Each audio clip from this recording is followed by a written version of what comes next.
Also, a little problem too about the way all of this is mixed is, geez, most of their stars are upstairs, aren't they? I mean, most of their stars. When you think about literally people like Ross, people like Matt, like James Patterson, people like, Jacinta Price, they're all upstairs, right? Yep. And that's great because, again, they have the power to be able to come communicate on telly, all the rest of it, but it does set some of the expectations maybe about how question time's been working because Labor's best performers downstairs, of course. All right, let's get away from all of this because there'll be plenty of it in the next little while. Today, the Lebanese Muslim Association came out and, among other things, one of their representatives was suggesting they're sort of given up on this concept of the term social cohesion. Why? Because, in part, the protests that took place earlier in the week, the Muslim men who were praying during it, and obviously the police interrupting it. Now, I'll go there. Which is, Joe, to me, it's pretty obvious that while, yes, devout faith requires devout adherence to it, also, generally speaking, as a person who's seen that square lots and lots and lots of times, the thing that was happening on that day was about a protest. And that's what the police were policing. But did they do the wrong thing by not pulling up when they saw adherence? Look, I think obviously in retrospect you would say, cops pulling up even a Muslim in the middle of prayer on all fours is not a great look. Having said that, if they want someone to blame for that happening, it's the protest organisers who refused to obey police direction time and time and time again. And it could not have been clearer in the days and weeks leading up to this protest that it was going to be illegal if it took place at these prescribed areas. The police bent over backwards to give them all of Hyde Park to protest in, which they could have done. And the same people who let them go across the bridge, i.e. the courts, who said, you know what, they went again, and the court turned around and said no, and the police... That's right. And let's not forget that even when they went to the court to protest on the Harbour Bridge, they said even if the court doesn't let us, we're still going to try to do it anyway. Sure. So again, they went there looking for a fight. They got one. Well, so I think if you throw the first punch and then get beaten up and say, "Oh, it's not fair," you went too far. Yeah. I don't think that's. But also, what plays well. Again, I'll go there too. And I'm not talking here about the association. I'm talking about some of the lefties who have become deeply concerned about this issue, Ross. These are people who supposedly are atheists. These are supposedly people who don't care much or at all about faith, but they are using this moment and this example of it. You're going, hang on.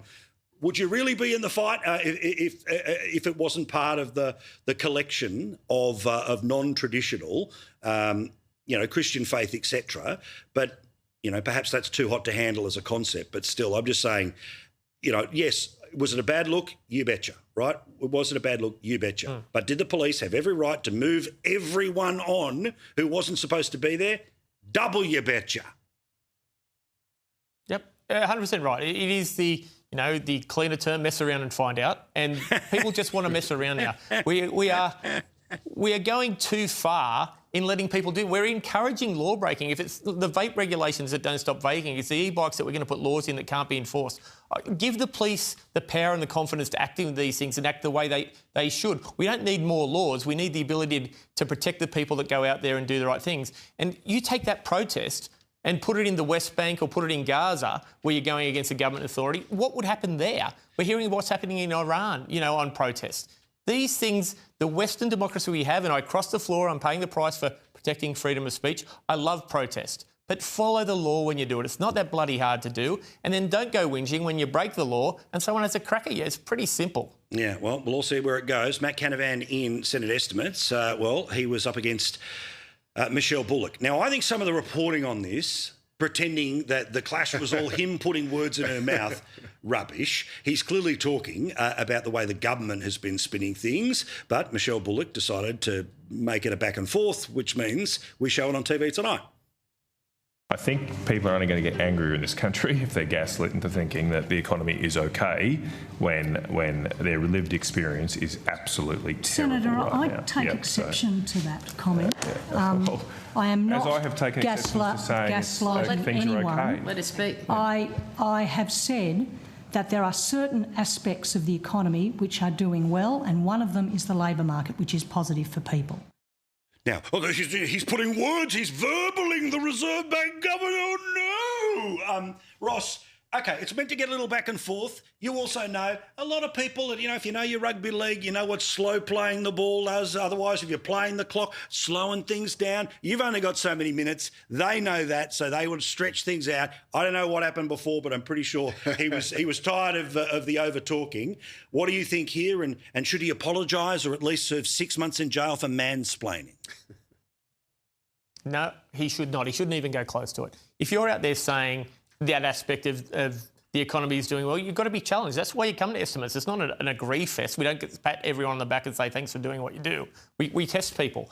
And I know she says the labour market's doing well, and that part. She also said that we have, underlying inflation that's above range. We have lower growth. We've got low growth in the economy, under 2%, all these things going there. The economy is not doing well if the majority of Australians aren't sharing in it, and too many people are doing it hard. So let's not apologise for recognising that thing. You talk about these seats, Benelongs and the Reeds and the things of the world. The people out there aren't having a great time. They're working 2 jobs. They're making decisions on what they spend the money on.